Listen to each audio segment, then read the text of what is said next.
Good morning everybody and welcome back to the channel. Hope you're doing okay after a massive transfer window shock coming towards the end of the window. And honestly, I didn't really know what was happening. I fell asleep at the end of it, so of course you will already know the situation with Sinistera and I think is it Jordan Anthony? I know he's called Anthony from Bournemouth, but as well we're going to be talking a little bit about the Sheffield Wednesday game. So if you are new around here and you've never seen my face before, I do try to bring out content on a daily basis. Of course, the window is now shut. It's completely and utterly gone. So I'll try to bring out videos when I can. Of course, today I should be going out, but I'm not 100% sure on that, so I don't know if I'll be able to watch the Leeds game today. So let's just get into today's video.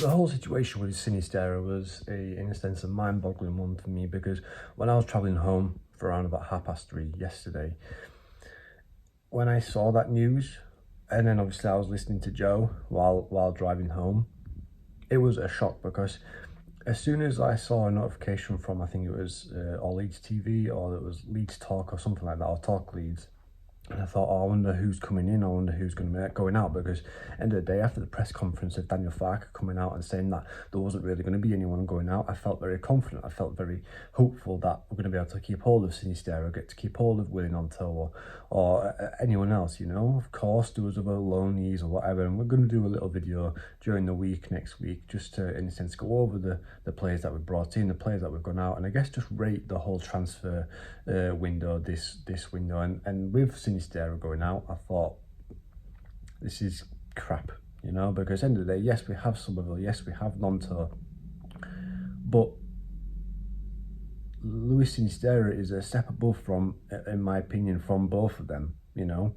Of course, we've still got quality players like Perot, Sinistera, Somerville. We've got Leaf and Ampadu now as well. So the team is looking really healthy. The team is looking really good when it comes to in a sense, the depth of the championship, and that's what we wanted to bring in. We wanted to bring in around about 7 to 8 players, and that's exactly what we did. Of course, I would have liked another player to come in, not a replacement for, like a straight swap for Luis Sinistera. I would have liked to have kept Sinistera and bring in another player, but it is what it is. But yeah, I mean, this one, when I saw it, and then there was like the whole speculation, wasn't there, with Phil Hay saying that there hasn't been a verbal agreement, and then Fabrizio Romano coming out saying that the deal's done, blah blah blah.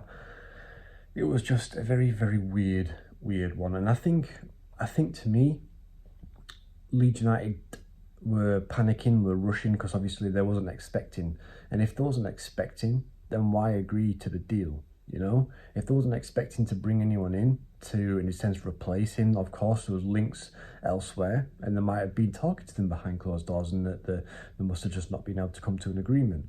But the whole situation with Paintsil, the whole situation with Luis Sinistera and a couple of other players that just had some sort of contract dilemma, it's just mind-boggling, because it's like, why? Yet again, of course there's going to be mistakes, and of course we brought in some decent players, of course there's going to be times where we're going to miss out on players or do silly business, blah blah blah. But this one, I just feel robbed a little bit. Like, yes, it's stupid for me to say that, but I was really looking forward to seeing Sinistera play for Leeds United. After he came out on TikTok, did a live stream saying that he wasn't going to leave. He apparently said to these people at training that he wasn't going to leave, and then literally 2 hours later, the whole situation with Fabrizio Romano, Phil Hay, saying that he was going to go. And then around about an hour or whatever it was before the whole deadline day ended, he was there, signed, sealed and delivered for Bournemouth. You know? So that to me doesn't make any sense. Jaden Anthony coming in, I don't really think it's a bad replacement, because obviously he has had that championship experience. With Sinistera, I think we're upset because of his quality. We're upset because, I personally think we're upset because obviously we never really got to see the full potential of Luis Sinistera due to him being so injury prone. I think, was he injured like 3 times since being at Leeds United? I'm not 100% sure, but we knew the quality of the player, you know, didn't we? We knew how good he would have been if we was to keep him fit. And this is the only, that's like just ifs and buts all the time, isn't it? If we can keep him fit, but this, if that, how this, you know. With Anthony coming in, I don't think it's a bad replacement, because 46 goals in the promotion campaign for Bournemouth. He did get 7 goals and 6 assists, which to me isn't a bad statistic in my opinion, because that's 13 goal contributions in a season. Of course, it's not world breaking, and of course, it's not like going to set the Premier League alight, but he did okay in the Premier League as well. I think he scored around about 5 goals and 3 assists in his first season. So to me, I don't really think it's a bad acquisition or a swap deal for Leeds United. I mean, I think with the whole Sinisterra thing, I think it's more so on reaction, because obviously, like I said, I think we're more disappointed in the simple fact that we couldn't try and convince him to stay, or the 49ers just didn't try to convince Luis Sinisterra to stay one more season. Because I personally think now, with the players that we have and the caliber of manager that we do have, I think that we're going to do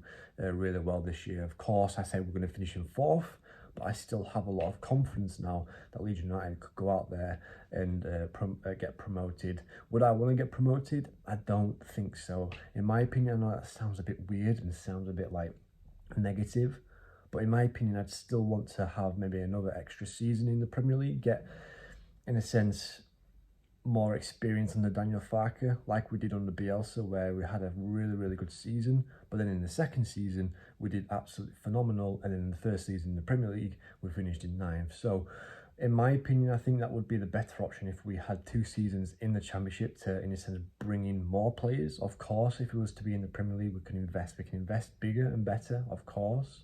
But are the 49ers going to go out there and actually invest bigger and better? Because a lot of chairmen and managers think, okay, well, we need to give the players a chance who got us promoted. And that's fair enough, because they're the players who got us promoted.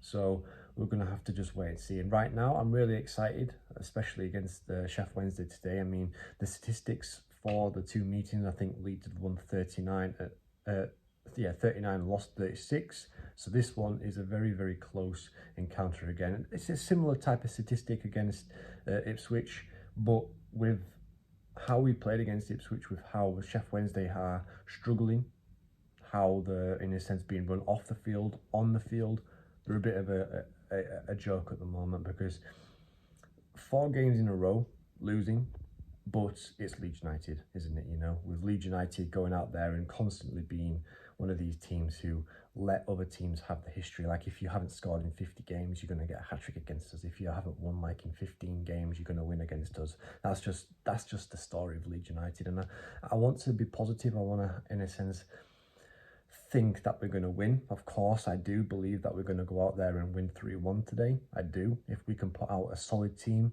a couple of new signings, hopefully, and hopefully there isn't really any injuries. Of course, there's Junior Firpo out, Bamford out, Mateus Joseph has come back, so hopefully we'll get to see him in a couple of weeks. Ian Pervada as well, he's back. So we just going to have to wait and see when Sam Byram is available too, because I do think it was a mistake for Leeds United not going out there and not getting a left back.